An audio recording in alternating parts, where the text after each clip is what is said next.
Baik, sebelum mulai pelajaran, mari kita siapkan hati dan pikiran kita untuk berdoa.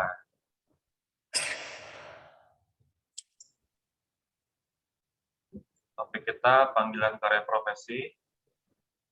Mari kita doakan sama-sama.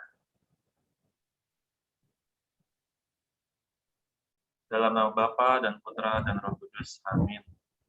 Allah Bapa yang Maha Bijaksana, Engkau menghendaki agar kami menaklukkan bumi dan mengolahnya lewat aneka kerja. Dengan demikian, Engkau membimbing kami memenuhi kebutuhan hidup kami. Kami bersyukur karena melalui kerja yang bermacam-macam, Engkau ikut sertakan kami dalam karya-Mu.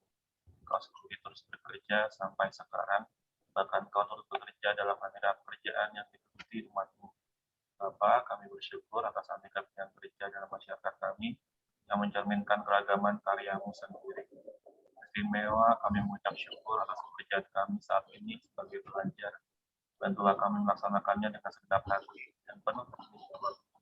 Kami percaya bahwa melalui pekerjaan ini, Engkau sendiri berkarya dalam diri kami. Semoga melalui pekerjaan ini kami dapat membantu orang-orang yang lemah, dan semoga pekerjaan dapat menjadi pelayanan bagi sesama. Bapa, kami mohon semangat kesetiaan, ketekunan, dan pengorbanan, agar kami dapat meneladani putra Yesus Kristus, bagaimana karya Bapa mendatangkan keselamatan. Semoga pekerjaan kami mendatangkan kebaikan dan berguna bagi teman kami, serta bermanfaat bagi masyarakat. Dan pula kami berdoa bagi yang sedang berusaha mencari pekerjaan, bantulah mereka agar tidak putus asa dan segera menemukan apa yang menjadi jalan. Ya Bapa, bantulah kami agar kami semua bekerja bukan hanya untuk makanan yang akan binasa, melainkan juga untuk makanan yang akan bertahan sampai ke hidup yang kekal. Bapa, kami persembahkan kepadamu segala usaha dan niat kami, agar menjadi persembahan yang berkenan di hati-Mu, karena Kristus Tuhan kami. Amin. Baik, teman-teman, ini kalau di buku, topik panggilan karya profesi sebetulnya bukan yang bagian awal, tapi kita dahulukan saja, mengingat mungkin kita nggak tahu agenda akademik berikutnya akan ada perubahan atau tidak, baik dari dinas maupun dari sekolah. Dan ini materi yang sangat penting, terutama bagi kalian yang akan menentukan arah hidup untuk mengejar cita-cita, dan dalam jangka pendek mungkin juga semakin menegaskan mau memilih selepas SMA masuk perguruan tinggi yang mana, jurusan apa, sehingga nanti kita bisa mengolah bersama-sama dengan waktu yang cukup. Dan untuk tugas video, ini semoga nanti materi kali ini juga bisa membantu kalian untuk semakin menemukan, mengasah, dan mempertajam visi pandangan hidup kalian ke depan. Nah, sekarang mari kita lihat materi kita, panggilan karya hidup profesi.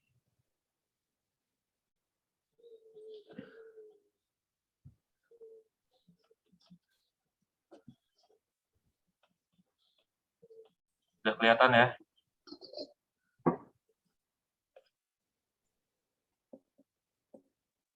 Ini foto siapa ini? Yang lagi viral? Grace dan Gracia Poli dan Apriani. Apriani Rahayu dan Gracia Poli ya. Ini dua atlet yang baru saja mengharumkan nama bangsa Indonesia di Olimpiade, lomba tingkat dunia, dan mencetak sejarah sebagai pasangan ganda putri badminton yang menjuarai dunia di Olimpiade dan mendapatkan medali emas. Ini juga viral ya sampai sekarang. Tadi pagi saya juga lihat wawancara dia dengan TV One, tuh menarik. Dan juga Gracia Poli ternyata pribadi yang sangat luar biasa ya. Dia juga kan statusnya kan juga viral kan, ketika dia mengatakan di etnis Tionghoa keturunan mana ya? Saya agak lupa. Kemudian Apriani juga itu kombinasi Indonesia yang sangat pas, jadi luar biasa. Dan ini sebagai contoh awal kita tentang panggilan karya profesi, seperti Apriani dan Gracia, mereka sudah memilih mungkin sejak kecil ya, untuk menjadi seorang atlet badminton. Jadi perjalanannya panjang. Mungkin yang kita lihat sekarang kemenangan mereka itu luar biasa, hasilnya fantastis. Tapi kita juga perlu tahu bahwa perjalanan mereka juga sangat panjang, tidak instan. Sejak SD mereka sudah latihan secara fisik, mental, dan kuat. Dan Gracia Poli ini nggak cuma atlet ya, ternyata dia seorang komisaris, masih muda, umur 20-an tahun, sudah menjadi komisaris di sebuah perusahaan properti. Ini juga luar biasa, ternyata atlet sebagai hobi, kemudian jadi profesi, jadi panggilan hidupnya, tetapi dia juga mungkin berusaha realistis bahwa atlet kalau menang mungkin dipuja-puja dan banyak gelar hadiah, materinya melimpah, tapi kan kalau gagal juga itu pertaruhannya hidupnya ya, masa depannya. Saya juga punya teman soalnya atlet badminton, dia sudah menjadi juara se-DIY, kemudian waktu masuk pelatnas kena sakit kuning, jadinya dia nggak bisa lanjut. Untungnya dia sudah punya persiapan, yaitu dengan jadi dia kuliah, kemudian walaupun tidak bisa lanjut jadi atlet, tapi punya bisnis sampingan yang lain.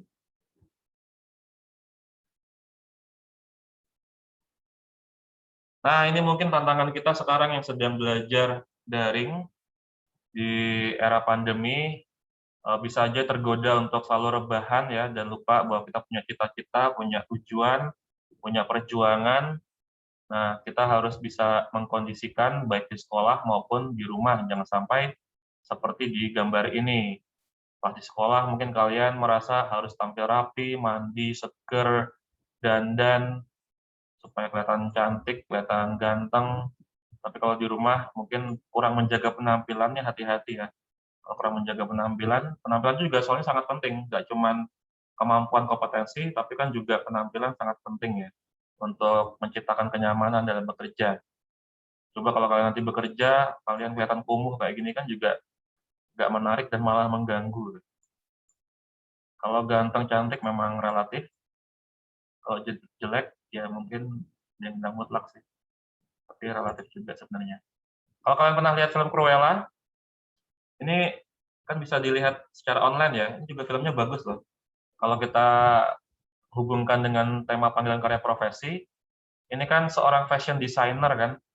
Ini kemarin Debbie pas pelajar sharing mau jadi fashion designer. Ini kan kalau di filmnya Cruella ini seorang anak yang dibuang oleh ibu kandungnya yang juga seorang fashion designer profesional. Lalu dia malah diasuh oleh pelayan. Tapi dia diajari, dididik untuk menjadi seorang yang ambisius, optimis, dan ingin menjadi fashion designer terkemuka, mengalahkan ibu kandungnya ya, yang kemudian menjadi musuhnya sendiri malahan. Dan dia berjuang, sempat malah menjadi pencopet, kemudian punya banyak strategi supaya dilirik oleh media massa dan berhasil menjadi fashion designer terbaik. Dan konon ini berasal dari kisah nyata ya, kisah nyata. Jadi fashion designer juga memang profesi yang sangat menjanjikan. Nah, kita saat ini mau mengenal diri lebih dalam, menyadari potensi diri kita dan jiwa kepemimpinan kita, supaya bisa semakin melihat panggilan dan visi hidup, dan juga yang penting tindak lanjutnya, yang akan tertuang dalam video yang sedang kalian proses itu.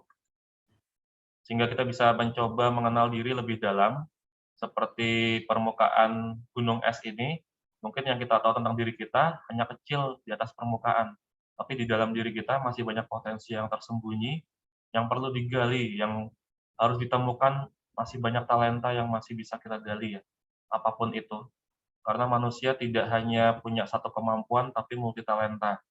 Banyak contohnya kayak Albert Einstein, orang yang terkenal jenius mungkin di ilmu fisika atau IPA, tapi dia juga ternyata jago main biola, dia juga kalau bikin puisi bagus banget. Ada satu puisi untuk istrinya itu yang kemarin laku miliaran jutaan dolar ya, karena puisinya sangat romantis, keren. Jadi bisa sains, bisa juga di sastra. Itu potensi kita yang masih tersembunyi. Dan biasanya kalau tentang profesi, sekali lagi profesi dan pekerjaan itu dua hal yang sebenarnya berbeda tapi berhubungan. Kalau pekerjaan kan dalam bahasa Inggris job atau work. Kalau profesi, profession, itu dari bahasa Latin artinya panggilan hidup. Jadi dua hal ini berbeda tapi berhubungan. Kita nanti bekerja, ya cari uang, cari nafkah, tetapi juga memenuhi kebutuhan psikologis kita untuk aktualisasi diri. Aktualisasi diri. Jadi menemukan makna dalam hidup kita, dan nanti pada akhirnya sampai pada bahwa pekerjaan kita adalah sarana pelayanan bagi Tuhan. Nah, tapi banyak juga orang yang berpikir berbeda tentang siapa atau apa itu orang sukses. Kalau menurut kalian apa? Sukses itu apa? Siapa saja orang yang pantas kalian sebut sukses, atau sukses itu orang yang seperti apa? Areta gimana? Menurut kenapa? Banyak uang, Pak. Sukses itu banyak uang. Terus apa lagi? Mencapai kebahagiaan, Pak. Mencapai kebahagiaan. Terus, kalau Areta kenapa sukses dinilai dari banyaknya uang? Enggak dinilai juga sih, Pak. Salah satunya aja. Salah satu ya, tapi bukan satu-satunya. Kalau Ivan, Ya. apa yang kamu maksud mencapai kebahagiaan adalah definisi orang sukses? Ya, setiap orang memiliki tujuan, toh, Pak. Maksudnya tujuannya itu jadi suksesnya tuh belum mesti harus memiliki suatu harta atau suatu apa yang diinginkan, tapi suatu apa yang ingin buat kebahagiaan. Maksudnya buat bahagia gitu loh, Pak. Oke. Nah, kebahagiaan setiap orang berbeda-beda, Ya. caranya juga beda-beda ya. Maka nanti pekerjaan kalian yang beda-beda, juga nanti standar kebahagiaannya beda-beda. Bahkan standar kebahagiaan itu kita sendiri yang menentukan ya, bukan orang lain. Baik, terima kasih Areta dan Ivan. Sekarang coba kita lihat lagi hal yang lain.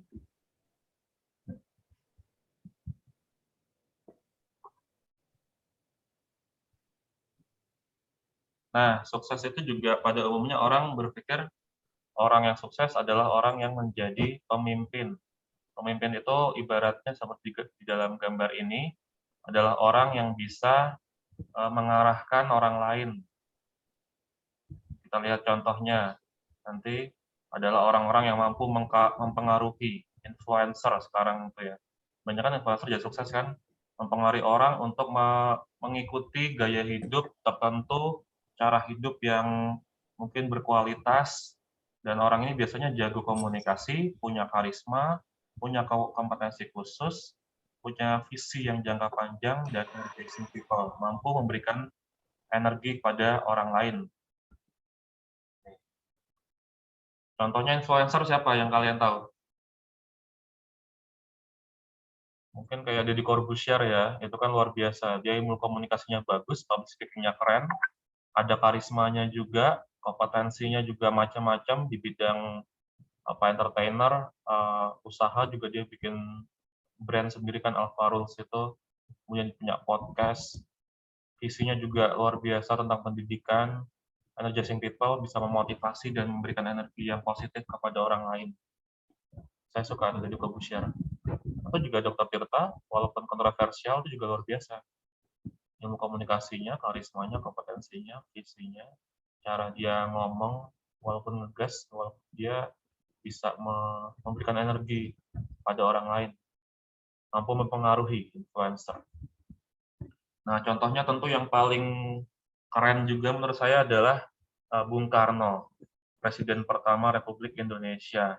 Kalau kalian pernah baca biografinya, ini ternyata beliau itu sudah sejak kecil ya bercita-cita sebagai presiden. Maka ketika dia tinggal di asrama, pada waktu dia sering ketahuan sedang pidato di dalam kamarnya, berdiri di atas meja dan di depan cermin. Nah, dia membayangkan ide-idenya itu akan dia salurkan melalui pidato-pidato. Pidato yang bisa membakar semangat para pejuang rakyat Indonesia untuk berani melawan penjajah.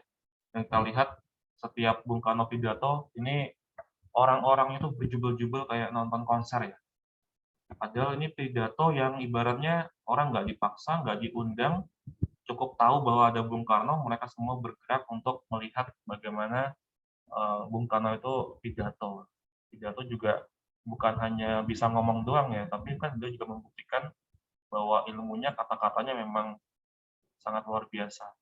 Dan dia juga adalah seorang polyglot ya, bisa berbagai macam bahasa. Bahasa Cina, Rusia, Inggris, itu fasih banget. Bahasa Jerman juga sama bahasa Belanda, Bung Karno tuh lancar. Dan dia belajar, padahal nggak sekolah atau kursus bahasa, dia belajar secara otodidak mandiri. Dan beliau adalah contoh orang yang mau dan mampu menunjukkan arah dan jalan yang benar untuk orang lain agar mengalami kesuksesan. Itulah pemimpin yang sukses itu seperti itu. Bahwa kita juga merdeka, dan sebentar lagi kita akan 17 Agustus. Dan orang sukses itu adalah unik di antara banyak orang. Tuh, berbeda. Tuh, bukan hanya berpikir sebagai orang yang terbaik atau mau mengalahkan orang lain, tapi yang diawali dengan yang unik. Ini ada beberapa contoh nih yang mungkin kalian juga tahu. Orang-orang yang juga menjadi trendsetter, bukan hanya follower. Jadi punya ciri khas, unik, orang bisa mengikuti, bukan hanya kita yang mengikuti, tapi diikuti. Nah, ini, ada yang tahu nggak nih siapa?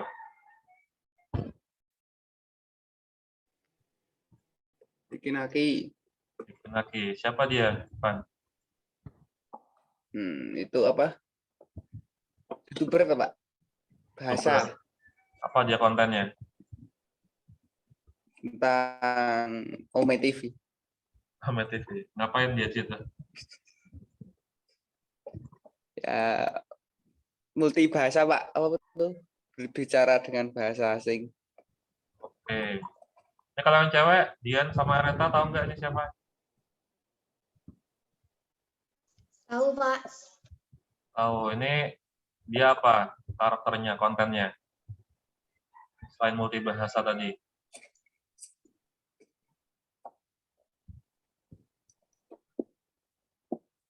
Enggak, Reta, Dian. Ini sebenarnya Soalnya itu sih, Pak. apa? Hanya itu doang. Ya mungkin dia viral juga selain memang pintar bermacam bahasa, dia kan jago bahasa Rusia, Rumania, Jerman, Kazakhstan, Inggris, kayaknya Perancis juga. Dia juga polyglot ya seperti Bung Karno. Konten-kontennya memang ini sih, ngemodusin cewek-cewek ya di Ome TV. Ngemodusin, ngegombalin, merayu, ngegombal, tapi dengan berbagai macam bahasa. Sehingga kalau ditonton tuh menarik. Dan menurut saya juga inspiratif ya. Terlepas dari motivasinya itu apa, apakah hanya untuk bercanda, iseng-iseng, atau untuk mempraktekkan bahasanya, tapi sebagai sebuah konten di YouTube, ini unik, beda daripada yang lain. Ketika yang lain itu bikin konten prank, atau ikut-ikutan podcast seperti Deddy Corbuzier, ini Vicky Naki menemukan caranya sendiri untuk jadi sukses. Dan kalau tadi menurut kriteria Areta, banyak uang, Vicky Naki sudah memenuhi banyak uang ya, dia banyak endorse-annya, jadi mungkin model, dan dia juga sempat sharing ternyata ilmu bahasa yang dia pelajari secara otodidak dari YouTube, dari aplikasi di Play Store itu mengantarkan dia katanya mau ngambil beasiswa di luar negeri. Kayaknya udah dapat ya. Bahkan mengubah hidup keluarganya ya. Katanya berhasil beli rumah setelah selama ini ngontrak sama keluarganya. Dari hasil kontennya itu dia bisa menghasilkan banyak uang. Ya uang sebagai sarana ya untuk tadi memperbaiki hidup keluarganya. Dan sukses itu membangun diri dan sesama. Jadi kalau uang mungkin kebutuhan psikologis paling dasar, memenuhi kebutuhan biologis kita untuk dimakan, sandang pangan papan, tapi nanti setelah sukses bisa selesai dengan dirinya sendiri, harapannya bisa membangun diri dan sesama ya.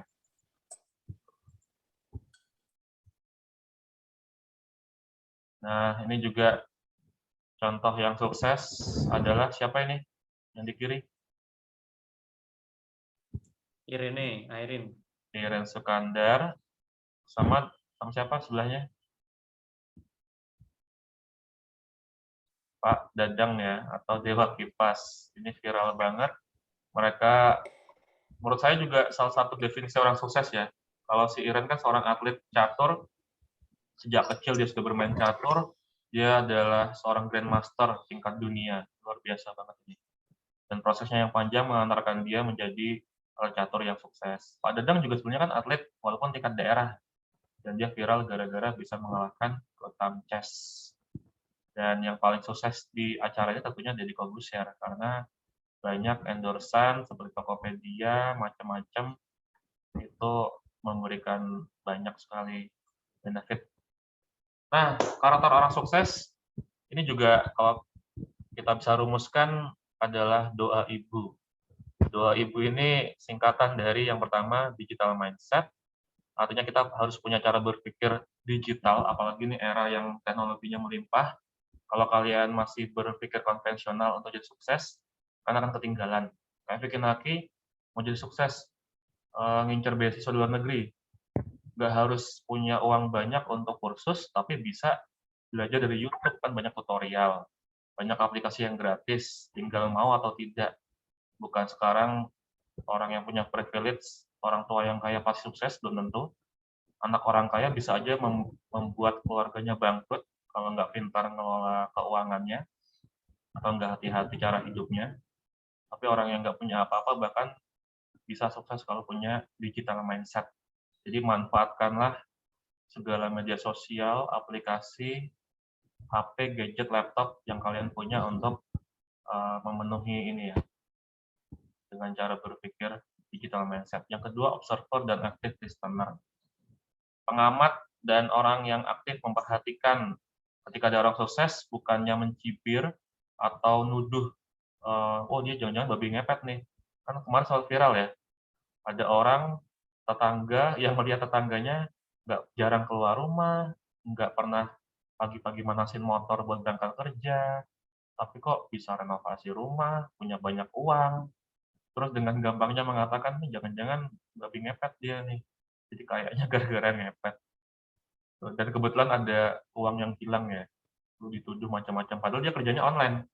Entah dia jualan online di Shopee atau di Bukalapak atau Tokopedia, ya kita nggak tahu, atau mungkin juga konsultan, atau bahkan semua pekerjaan hampir semuanya sekarang kan bisa dikerjakan dari rumah. Yang ketiga, agile. Agile itu cekatan atau lincah ya, atau cak-cak gitu ya. Jadi proaktif, apa-apa bisa dikerjakan, tahu nggak usah menunggu disuruh, tahu ini ada peluang, ada kesempatan, ambil, sikat. Yang keempat, inklusif. Inklusif itu terbuka, mudah bergaul, punya banyak relasi, bisa masuk ke semua segmen kalangan. Ini juga penting nih relasi. Jangan dianggap remeh ketika kita punya teman yang mungkin di masa depan dia akan jadi sukses, dan mungkin juga bisa membantu. Atau sebaliknya kita bisa membantu teman kita. Karena sukses itu bukan hanya sendirian di atas puncak, tapi kita bareng-bareng bersama-sama.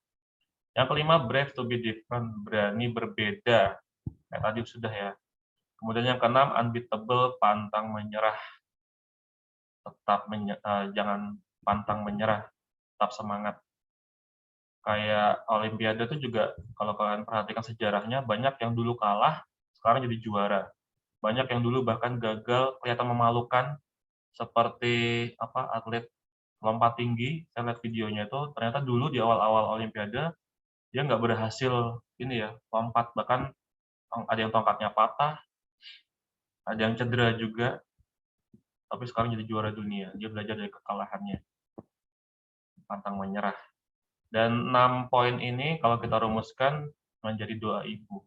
Pemimpin atau orang sukses harus tetap berbakti kepada ibunya dan juga ayahnya tentunya agar mendapatkan restu. Contohnya juga adalah ini adalah orang Indonesia, namanya Pak Irwan Hidayat. Ada yang tahu nggak nih beliau siapa? Pak Irwan Hidayat. Beliau juga adalah orang Katolik. Saya pernah sekali bertemu langsung dengan beliau ketika seminar di Atmajaya. Beliau pembicara utamanya dan hanya mengundang sekitar 50 mahasiswa waktu itu.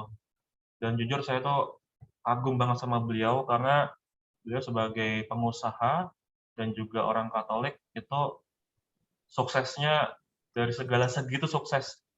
Dari nilai perusahaannya. Dia kan yang punya Sido Muncul nih.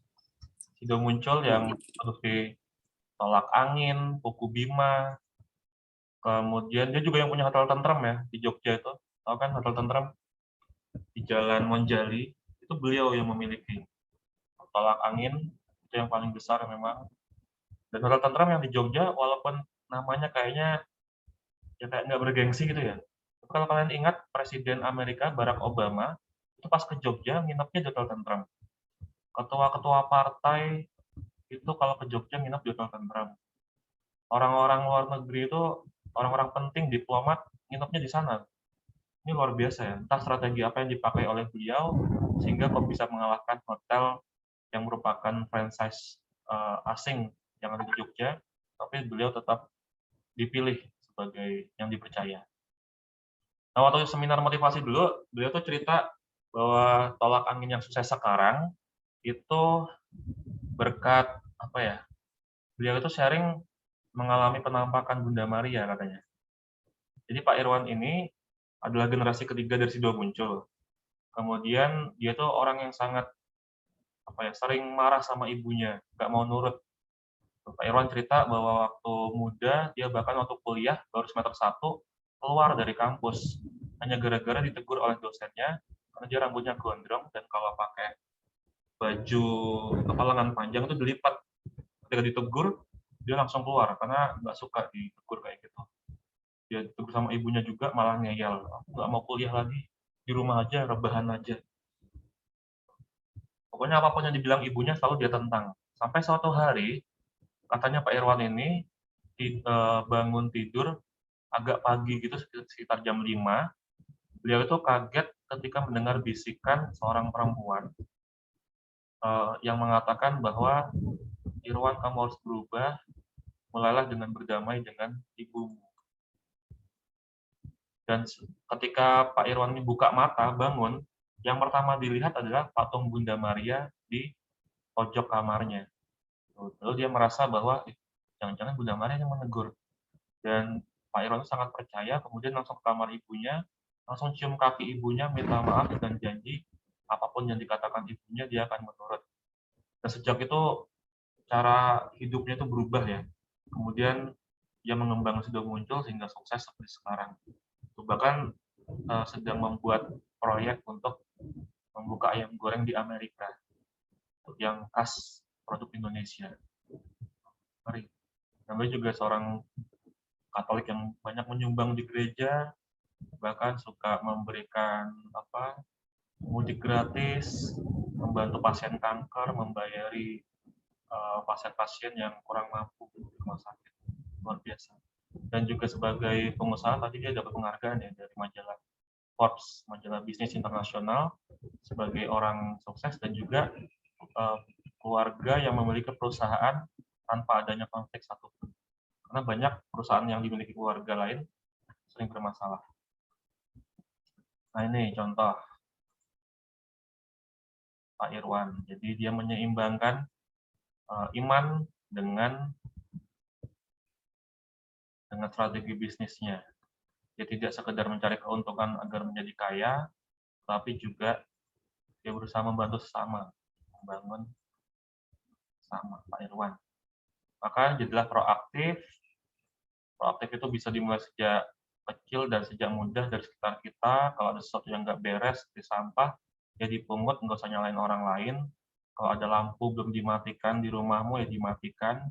Kalau ada keran yang masih nyala tapi udah penuh bak mandinya, ya dimatikan. Itu hal kecil yang membuat kita belajar menjadi orang yang proaktif. Kemudian belajarlah berorganisasi sedini mungkin. Entah di OSIS, di Karang Taruna, atau di gereja, di OMK. Ini saya pas berkunjung ke Jakarta International School ya dulu. Itu luar biasa loh. Anak-anak bule, anak-anak diplomat, anak-anak pejabat, anak-anak konglomerat ini masih SMP loh ini. Memang kayaknya mukanya agak tua gitu ya. Saya kira guru nih. Ternyata ini anak SMP. Dua cewek sebelah saya ini. Ini mereka masih SMP berani menyelenggarakan acara level Asia. Ini kan saya lagi ikut acara MTV Exit yang diselenggarakan di sekolah mereka. Sejak SMP. Jadi kalian harus belajar berorganisasi dan juga mengolah diri dalam kompetisi. Saya juga sebenarnya tipe orang yang suka kompetisi, Mungkin kayak kata Arta tadi, saya juga mengira bahwa sukses itu punya banyak uang, punya banyak gelar, juara, dan semua kompetisi, ya nggak semua sih, banyak kompetisi yang saya ikuti waktu itu. Karena saya merasa butuh tantangan buat berkembang. Walaupun waktu itu saya masih kuliah dan jurusan saya guru agama, tapi saya ikut pidato bahasa Inggris, ikut karya ilmiah, basket juga ikut, kadang menang, kadang kalah, kalau kalah kesel, kalau menang bangga, tapi lama-lama ujung-ujungnya itu nggak mencari piala, medali, atau hadiah, ya saya lakukan untuk senang aja, gitu. Senang, bahagia ketika belajar hal baru. Dan ini puncaknya ketika jadi ini juara 3, dapat perunggu waktu itu, presentasi karya ilmiah. Dan perluas pergaulan, memandang perbedaan secara positif dan konstruktif. Makin banyak teman yang beragam, maka kalian akan semakin banyak berkembang, tambah wawasan. Beda suku, apalagi beda negara. Saya juga masih kontak-kontak dengan teman-teman saya yang dari luar negeri. Kalau saya bikin buku kan mereka mendukung, ngasih video, juga lumayan untuk mendongkrak penjualan, saling mendukung. Belajar juga menghargai orang lain, ada saling berbicara, ada saling mendengarkan. Kurangi bicara, banyakin mendengar, dan banyakin bekerja, dan berani berkorban. Ini foto saya waktu teater di kampus. Jadi penjahat kanan, tapi bukan jadi Yesus. Dan mau melayani sesama. Ini saya dengan teman-teman di Yayasan Sayap Ibu. Belajar mengolah empati. Karena dengan ini kita akan menemukan makna hidup yang sejati ya.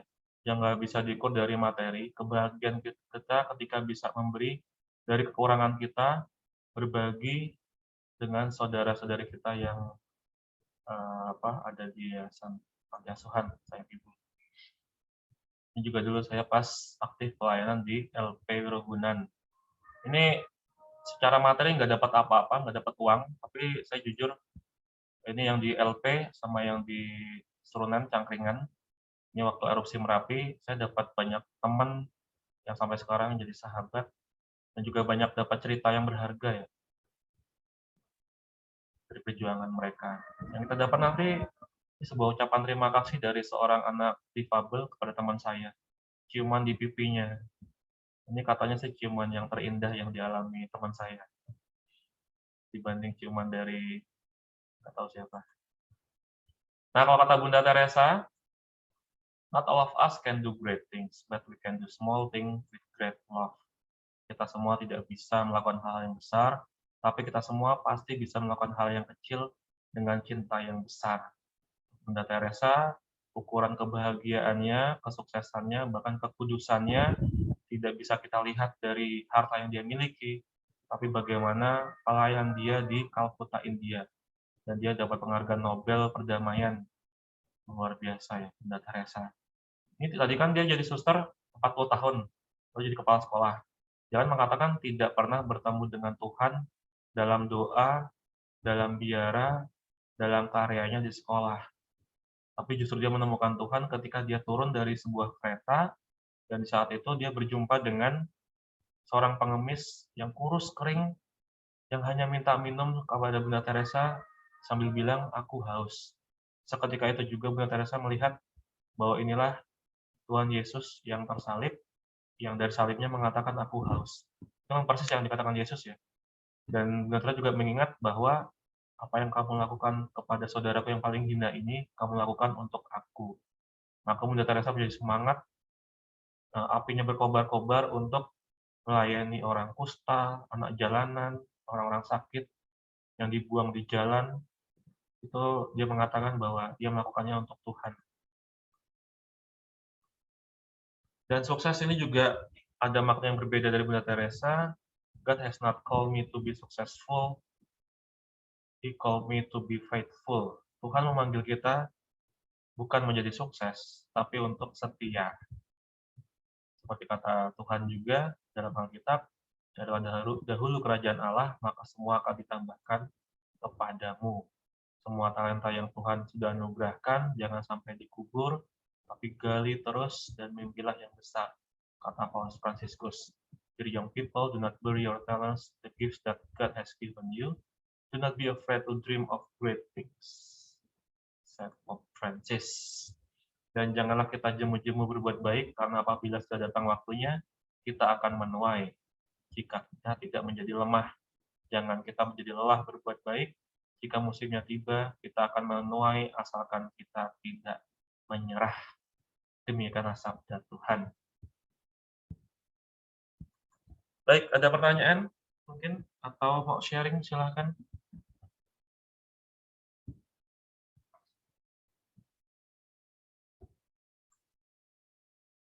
Atau ada kesulitan dalam membuat tugas video? Sejauh ini semalam terakhir saya cek, baru Dira yang mengumpulkan videonya. Di Google Classroom sudah ada contoh PowerPoint dari Angelina yang menjadi dokter atau kardiologis. Ada sharingnya di PowerPoint itu dan sudah terwujud juga ya, sedang MOS nih, sedang ospek di UNS nih Angelina. Juga Emanuel Putri di sharing di videonya mau masuk aktuaria UGM untuk menjadi konsultan keuangan, belajar statistik dan macam-macam. Semoga kalian juga sudah ini ya mempersiapkan diri. Ada kesulitan mungkin atau ada yang mau bertanya, tanggapan?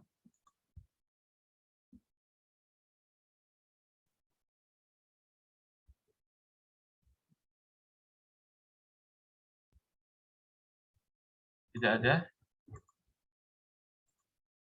Baik, kalau tidak ada, tidak apa-apa. Kita cukupkan pelajaran kita, perjumpaan kita dalam Zoom ini. Masih ada waktu pelajaran agama, silakan belajar secara mandiri, membaca PowerPoint, buku yang ada di Google Classroom, juga video-video contoh tugas profesi, dan juga silakan juga melanjutkan menyelesaikan tugas video profesinya. Kita akhiri dengan berdoa yang akan dipimpin oleh siapa yang belum? Edo, minta tolong ya, pimpin doa penutup.